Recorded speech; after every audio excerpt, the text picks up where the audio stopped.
This recording comes from the Cryptid Files, a collection of recovered incident reports involving unknown predators in the wilderness of Canada being investigated by the secretive organization, the Ministry of Cryptid Control, also known as the MCC.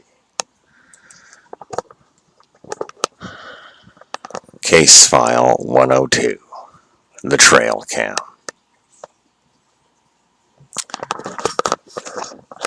The trail camera wasn't supposed to capture anything unusual. Mark Dalton had placed it along a narrow game trail 2 weeks earlier while scouting for deer. The camera was strapped to a thick cedar tree overlooking a small clearing deep in the wilderness, hours from the nearest road. It was a perfect location. Animals passed through the area frequently: deer, elk, the occasional black bear. But when Mark returned to retrieve the memory card, the forest felt wrong. Too quiet. His friend Tyler noticed it too. "Dead quiet out here," Tyler muttered as they walked along the game trail. "Haven't heard a bird." Mark shrugged uneasily. "Probably just the weather." But he didn't believe it. The silence felt heavier than that. Eventually, they reached a cedar tree. The trail camera was still there, wrapped tightly around the trunk. Mark unhooked it and removed the memory card. "Let's see what walked through." The two men sat on a fallen log while Mark scrolled through the photos on his handheld viewer. The first images were exactly what he expected. A deer, another deer, a black bear wandering through the clearing late at night.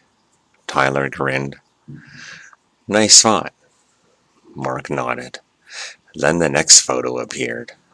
Both men leaned closer to the screen. The image showed a clearing in the middle of the night.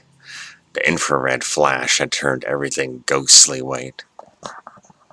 But something stood at the far edge of the frame. Something tall. Mark frowned. "That doesn't look like a bear." The shape was wrong. Too upright. Too narrow. Tyler leaned closer. "Zoom in."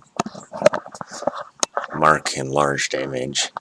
The creature stood partially behind a tree, its body mostly hidden by shadow, but its head was visible.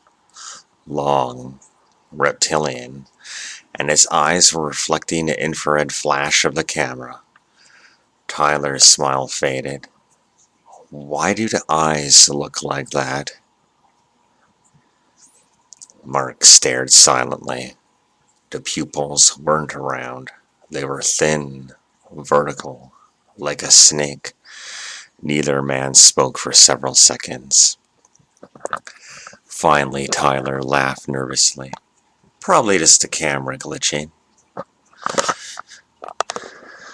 Mark kept scrolling. The next photo made his stomach drop. The creature was closer, much closer. It was standing directly in the clearing now. The image revealed more of its shape.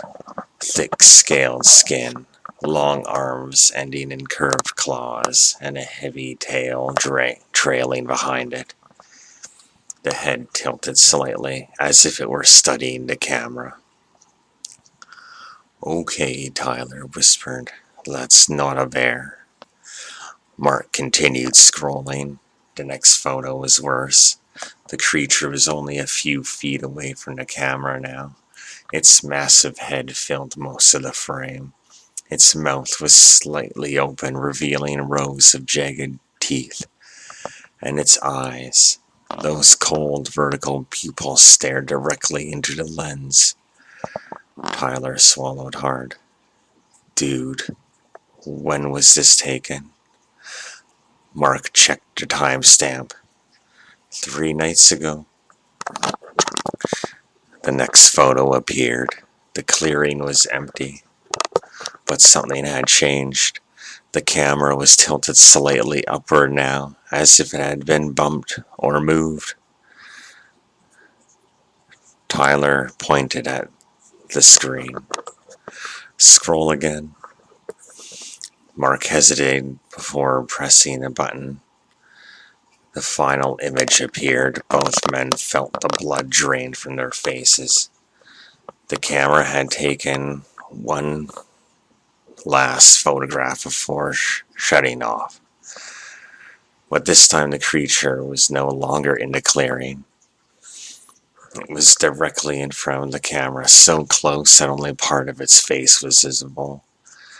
One enormous eye filled the frame. The vertical pupil narrowed sharply in the infrared glow, and the creature's teeth were visible in the darkness behind it. The time stamps showed the photo had been taken only seconds before the camera stopped recording. Tyler whispered. Did it break the camera? Mark slowly turned his head. The trail camera in his hands was cracked. 3 deep claw marks ran across the casing. Tyler suddenly stood up. We should go. Mark nodded quickly. They packed their gear and started back down the trail, moving much faster now.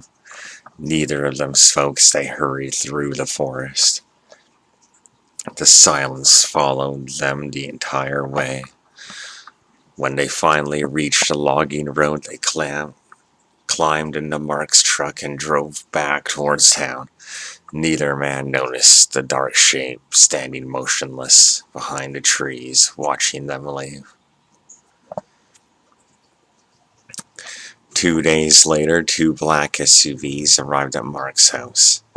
The men who stepped out wore dark suits and carried identification badges. They asked about the trail camera. They asked about the photos. And they asked where the clearing was located. Before leaving, they took the memory card. Tyler watched the vehicles disappear down the road. Government, he asked. Mark stared at the empty driveway. I think so. Neither of them noticed the tall man who remained standing near the SUV. He was studying the final photograph on a tablet. The creature's vertical pupil stared back from the screen. The man sighed quietly. Then he spoke into his radio. Confirmed sighting, relict predator. A pause.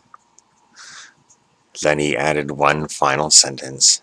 Notify the Ministry of Cryptid Control. He looked towards the distant mountains where the trail camera had been found. The territory is expanding, and somewhere deep in that forest, something was already hunting again.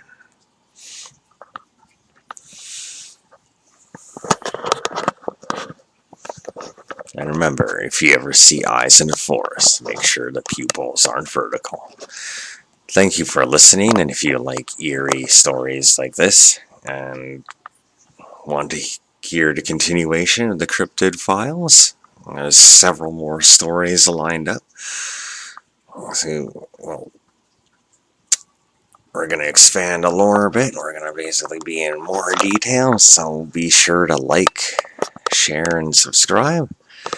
If you go into the deep woods, something may be watching you. Thanks for listening.